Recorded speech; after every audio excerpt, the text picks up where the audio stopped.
Good morning students. एक बार फिर आपका अग्रसर कन्या विद्यालय की ऑनलाइन क्लासेस में हार्दिक स्वागत करूँगा। हमारा टॉपिक चल रहा था जीवाणु, बैक्टीरिया। ठीक है, तो बैक्टीरिया के बारे में हमने थोड़ा थोड़ा संरचना पढ़ ली थी, लक्षण पढ़ ली थी उसके।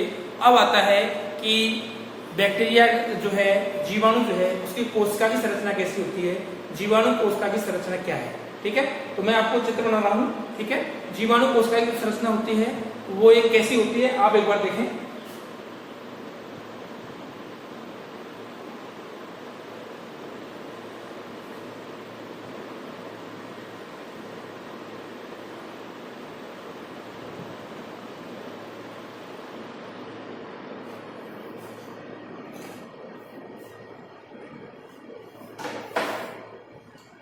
संरचना जो होती है, सबसे अंदर जो है इसकी ये जीवद्रव झिल्ली है, पेरिकार्मिक झिल्ली।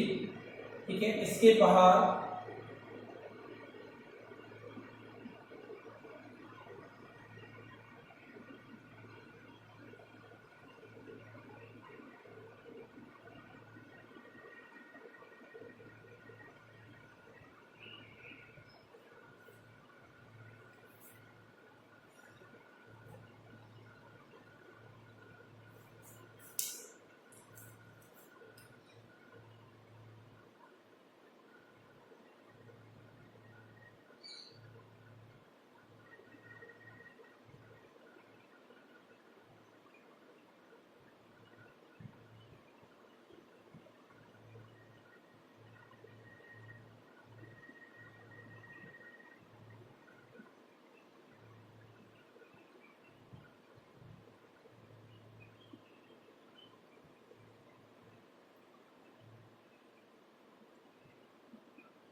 ये इसका न्यूक्लियोइड है, ये न्यूक्लियोइड है इसका।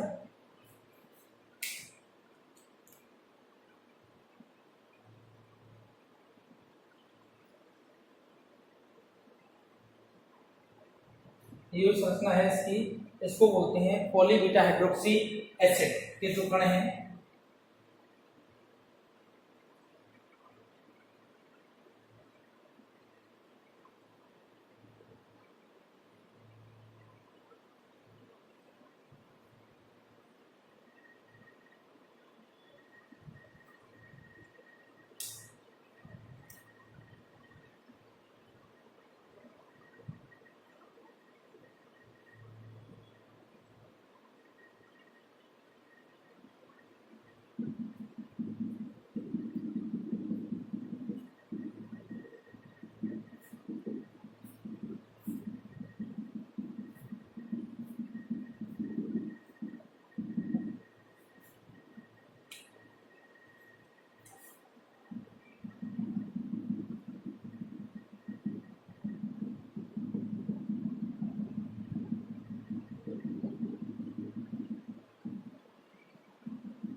ये उसका अंदर का पूरा जो है, अंदर की जो है पूरी संरचना है, जिसमें जीवद्रव झिल्ली से लेकर के और अंदर का जीवद्रव जो है, कोशिका द्रव जो है, उसकी संरचना है।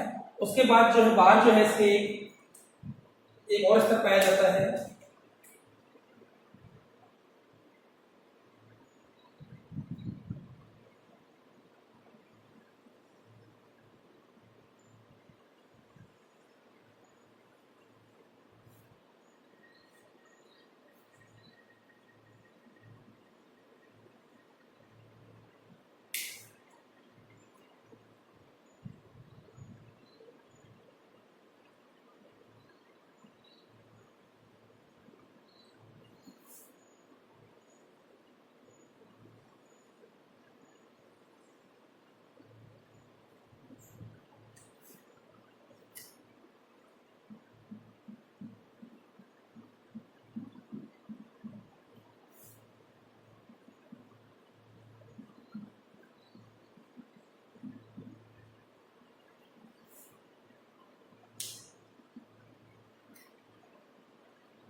इसे स्लिम लेयर कहते हैं।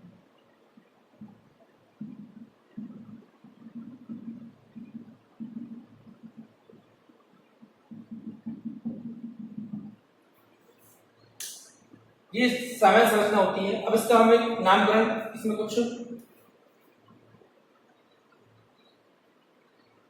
ये फ्लैगेलेट जो है, माइक्रोफ्लेज जो है, वो इसमें निकली हुई रहती हैं।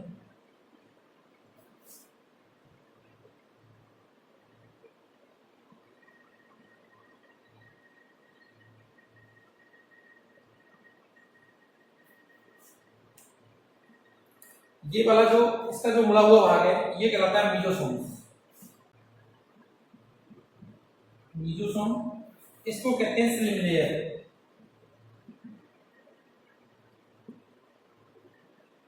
स्लिम लेयर है। उसके बाद ये जो बड़ा वाला दिख रहा है ये है मैक्रोकैप्सूल।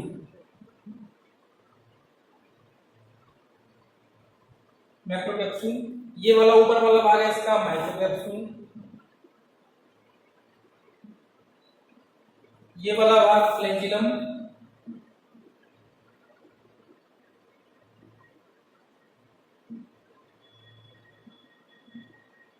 फ्लैजिलम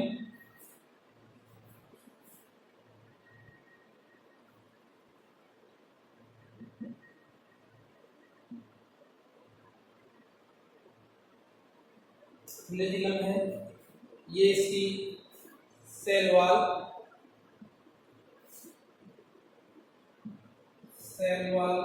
जो म्यूकोपेप्टाइड और पेरिप्रोडाक्टिल बनी हुई होती है, ठीक है।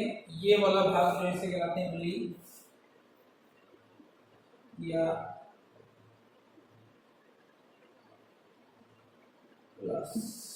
पाइल जो है।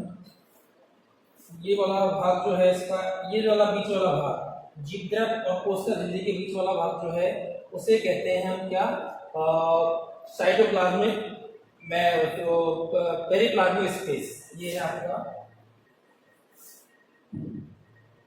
Periplasmic space. ये है न्यूक्लियोइड का।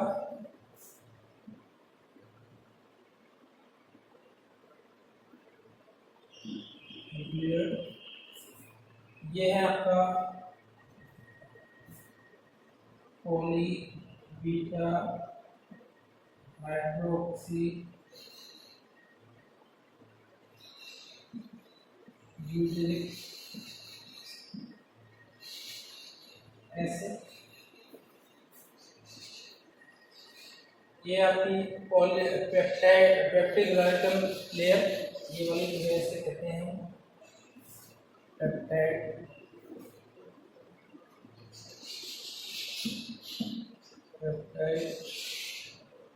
Glycol layer. ये है आपकी लिपिड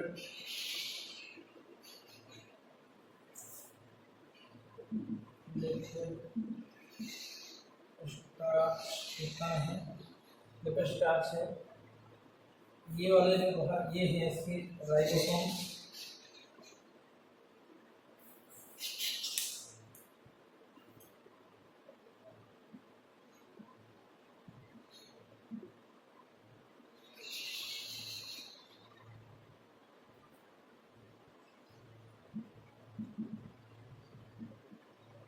राइबोसोम्स ये है साइटोप्लाज्मिक मेम्ब्रेन।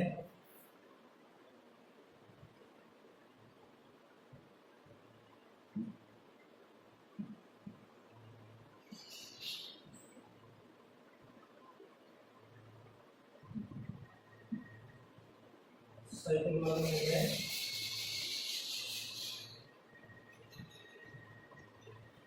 ये जो है सरल संरचना जो होती है वो जीवाणु कोशिका की होती है, ठीक है।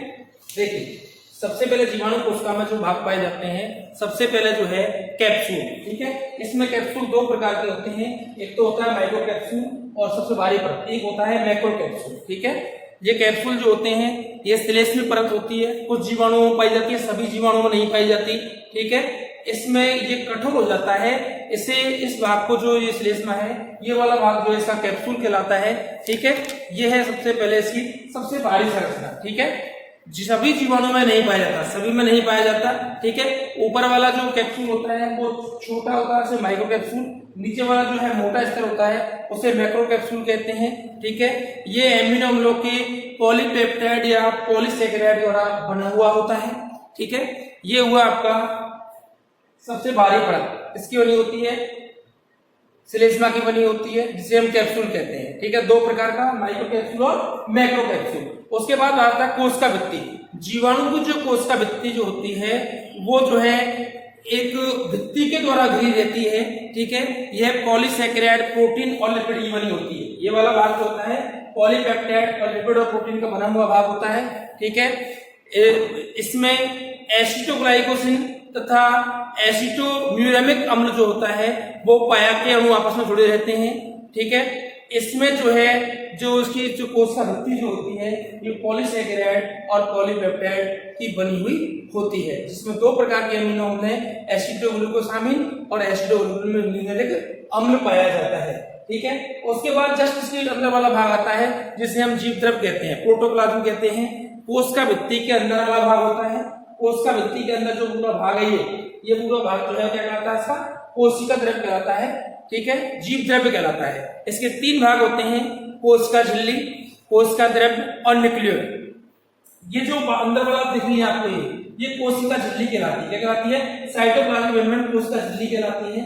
ठीक है, कोशिका झिल्ली के अंदर जो भाग है वो भाग कौन सा है आपका, जो है जीव द्रव्य है इसका। ठीक है, इसके अंदर जो सबसे पहले कोशिका झिल्ली और इसके अंदर कोशिका भित्ति, ये बीच वाला भाग कोशिका झिल्ली और कोशिका भित्ति के जो बीच वाला भाग है उसे हम क्या कहते हैं, पेरिप्लाज्मिक स्पेस कहते हैं। ठीक है, क्या कहते हैं इसे, पेरिप्लाज्मिक स्पेस। ये बीच वाला भाग किसका, कोशिका झिल्ली और कोशिका भित्ति के जो बीच वाला भाग है ये कहलाता है आपका पेरिप्लाज्मिक जीव द्रव्य अवकाश कहलाता है, परिद्रव्य अवकाश कहलाता है। ठीक है, उसके बाद आती है आपकी कोशिका द्रव्य। कोशिका द्रव्य में क्या रहता है, यहाँ न्यूक्लियोड, प्रोटीन, न्यूक्लियोड, लिपिड आदि का मिश्रण पाया जाता है। न्यूक्लियन, प्रोटीन और क्या बोलते हैं आपका लिपिड, स्टार्च, इसके कण जो है उसमें पाए जाते हैं। 70S प्रकार का राइबोसोम्स पाया जाता है, मैंने आपको बताया था, जो 30S और 30S की उप इकाइयों का बना हुआ होता है। ये मीजोसोम्स पाया जाता है।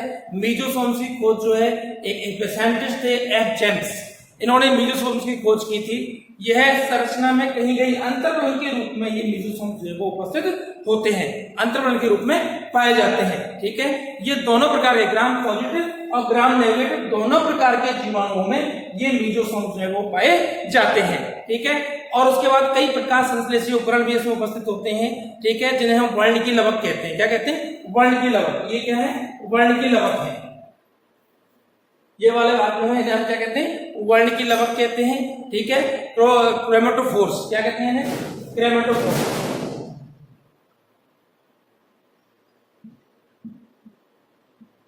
क्रोमेटोफोर्स कहलाते हैं। ठीक है, जिन्हें वर्णकी लवक कहते हैं। उसके बाद इसमें बीच अंदर जो भाग पाया जाता है इसे हम न्यूक्लियोइड कहते हैं। क्या कहते हैं, न्यूक्लियोइड कहते हैं। ये जो संरचना होती है ये केंद्रक झिल्ली और वंशसूत्रों की ये क्या है, प्रोकैरियोटिक कोशिका है। इनका अभाव होने के कारण ये न्यूक्लियोइड जो है वो पाया जाता है जीवाणु कोशिका में। जो जीवाणु गुणसूत्र है जिसे हम न्यूक्लियोइड कहते हैं, ये जीवाणु गुणसूत्रों को होता है। ये डीएनए होता है। क्या होता है, डीएनए होता है। ठीक है, इस प्रकार से जो है जीवाणु की संरचना में ये निम्न भाग पाए जाते हैं। सबसे पहला भाग कैप्सूल में होता है, दो प्रकार का होता है, माइक्रो कैप्सूल और मैक्रो कैप्सूल। जो किसका बनता है, पॉलीसैकेराइड का बना हुआ होता है, श्लेष्मिक स्तर होता है।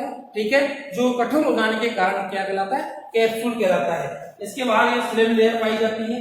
उसके बाद आती है कोशिका भित्ति, जो पॉलीसैकेराइड, पॉलीपेप्टाइड और पॉलीपेप्टाइड की बनी हुई होती है, जिसमें दो प्रकार के अम्ल उपस्थित होते हैं। एक तो है आपका एसिडोग्लाइकोसामिन और एक है एसिडोम्यूरेमिक अम्ल जो है वो पाया जाता है। कोशिका भित्ति के जस्ट भीतर जीव द्रव्य पाया जाता है। जीव द्रव्य तीन भागों में बटा होता है, कोशिका झिल्ली, कोशिका द्रव्य और क्रोमैटिन पदार्थ। कोशिका झिल्ली जिससे कि पूरा जीव द्रव्य भरा हुआ है वो कोशिका झिल्ली कहलाती है। ठीक है, कोशिका झिल्ली और कोशिका भित्ति के बीच का जो अवकाश है उसे हम पेरिप्लाज्मिक स्पेस कहते हैं। क्या कहते हैं? परिद्रव्य अवकाश कहते हैं। उसके बाद इसके अंदर जो है ये जो अंदर कोशिका झिल्ली है इसके अंदर जो अंतर्वर्ण पाए जाते हैं उसमें मीजोसोम्स और क्या बोलते हैं आपका राइबोसोम, अन्य जो है कणकीय संरचनाएं पाई जाती हैं जिनमें स्टार्च, प्रोटीन और वसा के कण पाए जाते हैं। ठीक है, इसके अंदर जो है न्यूक्लियोटाइड जो है डीएनए होता है, क्योंकि ये क्या कैसी कोशिका है? प्रोकैरियोटिक कोशिका है, इसलिए इसमें अन्य सब पदार्थ जो है वो अनुपस्थित होगी। गरुजुलिये तो कोशिकाएं, इसमें जो poly beta hydroxy butyl acid पाया जाता है, मैंने अभी आपको बताया था। ठीक है, इस प्रकार से ये जो संरचना है वो जो है जीवाणु की कोशिका की संरचना होती है। आप इसे अच्छे से बनाएंगे, उसके बाद कल अपन जो है जीवाणु के पोषण के बारे में अध्ययन करेंगे। तब तक के लिए थैंक यू।